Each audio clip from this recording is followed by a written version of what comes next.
വിശുദ്ധ ലൂക്കാസ് സുവിശേഷം അധ്യായം 9. അക്കാലത്ത് യേശു തൻ്റെ ശിഷ്യന്മാരോട് അരുൾ ചെയ്തു, മനുഷ്യപുത്രൻ വളരെയേറെ സഹിക്കുകയും ജനപ്രമാണികൾ, പുരോഹിത പ്രമുഖർ, നിയമജ്ഞർ എന്നിവരാൽ തിരസ്കരിക്കപ്പെടുകയും വധിക്കപ്പെടുകയും 3-ാം ദിവസം ഉയർത്തെഴുന്നേൽക്കുകയും ചെയ്യേണ്ടിയിരിക്കുന്നു.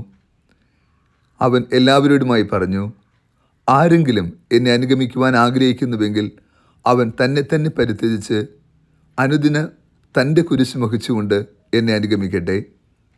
സ്വന്തം ജീവൻ രക്ഷിക്കുവാൻ ആഗ്രഹിക്കുന്നവൻ അത് നഷ്ടപ്പെടുത്തും. എന്നെ പ്രതി സ്വജീവൻ നഷ്ടപ്പെടുത്തുന്നവൻ അതിനെ രക്ഷിക്കും.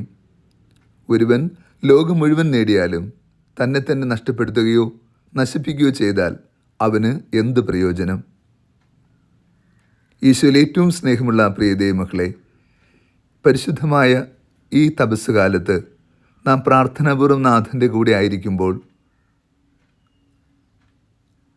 ഇന്നത്തെ സുവിശേഷത്തിലൂടെ ദൈവമായ കർത്താവ് നമുക്ക് നൽകുന്ന ആത്മീയ കൃപാവരങ്ങളെ ധ്യാനിക്കാം.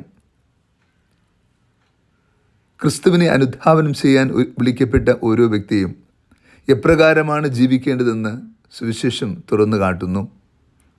ക്രിസ്തുവിൻ്റെ സഹനം മാതൃകയായി നൽകിക്കൊണ്ട് ക്രിസ്തു പഠിപ്പിക്കുന്ന സ്നേഹത്തിൻ്റെ പാഠം കൂടിയാണ് ഇന്നത്തെ സുവിശേഷം. ആരെങ്കിലും എന്നെ അനുഗമിക്കുവാൻ ആഗ്രഹിക്കുന്നുവെങ്കിൽ സഹനത്തിലൂടെ, വേദനയിലൂടെ, നഷ്ടപ്പെടുത്തലിലൂടെ ക്രിസ്തുവിൻ്റെ കൃപയും മഹത്വവും കണ്ടെത്തുക. പിതാവായ ദൈവത്തിൻ്റെ സ്നേഹത്തിൻ്റെ അടയാളമായി ക്രിസ്തു ഭൂമിയിൽ വന്നത് എല്ലാം പരിത്യജിച്ചുകൊണ്ടാണ്. സ്വർഗീയ സൗഭാഗ്യങ്ങളെ, ഈ ലോകത്തിൻ്റെ എല്ലാ മഹത്വങ്ങളെയും ദൈവമായുള്ള സമാനത മുറുകെ പിടിക്കേണ്ട ഒരു കാര്യമായി പരിഗണിക്കാതെ അവിടുന്ന് തന്നെ താഴ്ത്തി കുരിശുമരണത്തോളം അവിടുന്ന് അനുസരണയുള്ളവനായിരുന്നു. ഈ പരിശുദ്ധമായ നോമ്പുകാലം ക്രിസ്തു നമ്മെ ക്ഷണിക്കുന്നത് ഈ ഒരു പരിത്യാഗത്തിൻ്റെ ആത്മീയതയിലേക്കാണ്. നമ്മുടെ ജീവിതവും ക്രിസ്തു സ്നേഹത്താൽ പൂരിതമാകണം.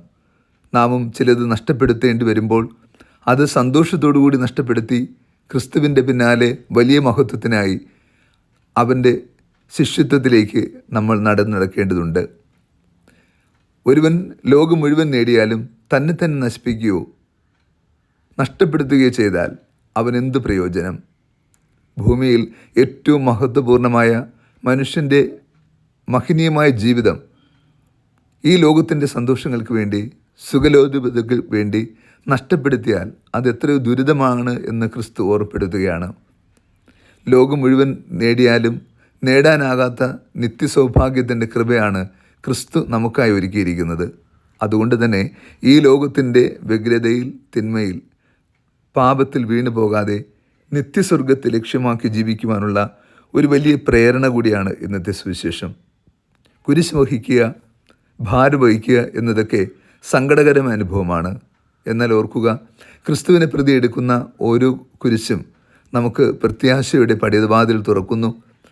നാം സഹിക്കുന്നതിലൂടെ അവരൻ്റെ വീണ്ടെടുപ്പും രക്ഷയും സാധ്യമാകുന്നു. ഈ ലോകത്ത് അവരിനു വേണ്ടി നമ്മൾ സഹിക്കുവാൻ മനസ്സുണ്ടെങ്കിൽ നമ്മുടെ മനസ്സും ക്രിസ്തുവിൻ്റെ മനസ്സായി രൂപാന്തരപ്പെടുകയാണ്. നമുക്ക് കുറച്ചുകൂടി നന്മ നിറഞ്ഞ ജീവിതം നയിക്കുവാനും ക്രിസ്തുവിൻ്റെ സ്നേഹത്തിൻ്റെ തണലിൽ നിലകൊള്ളുവാനും സാധ്യമാവുക തന്നെ ചെയ്യും. സഹനമില്ലാത്ത ജീവിതം ആഘോഷിക്കുന്ന ഈ കാലഘട്ടത്തിൽ ക്രിസ്തു നമ്മെ സ്നേഹപൂർവ്വം ക്ഷണിക്കുന്നു. നീ അനുതാപത്തിലൂടെ, പ്രാർത്ഥനയിലൂടെ, ഉപവാസത്തിലൂടെ, ദാനധർമ്മങ്ങളിലൂടെ നിൻ്റെ ജീവിതത്തെ കുറച്ചുകൂടി അവൻ്റെ സ്നേഹത്തോട് ചേർത്ത് പിടിക്കുക. നിത്യതയെ ലക്ഷ്യമാക്കിയുള്ള ഒരു ജീവിതമാകട്ടെ നമ്മുടെ ഓരോരുത്തരുടേതും. സത്യത്തിൽ അപ്രകാരം നാം ജീവിക്കുമ്പോൾ മാത്രമാണ് നാം ദൈവഹിതം നിറവേറ്റുന്ന, ദൈവത്തിന് പ്രിയപ്പെട്ട വത്സല മക്കളായി, ക്രിസ്തുവിൻ്റെ പ്രിയ സുഹൃത്തുക്കളായി രൂപാന്തരപ്പെടുക. ക്രിസ്തു നമുക്കായി ത്യാഗം സഹിച്ച് ജീവൻ നൽകി നമ്മെ വീണ്ടെടുക്കുമ്പോൾ നാം അവന് വേണ്ടിയും ചില ത്യാഗങ്ങളിലൂടെ, നൊമ്പരങ്ങളിലൂടെ കടന്നുപോയിക്കൊണ്ട് ക്രിസ്തുവിൻ്റെ സ്നേഹ കൂദാശയിൽ നാം ഭാഗഭാക്കാവുക തന്നെ വേണം.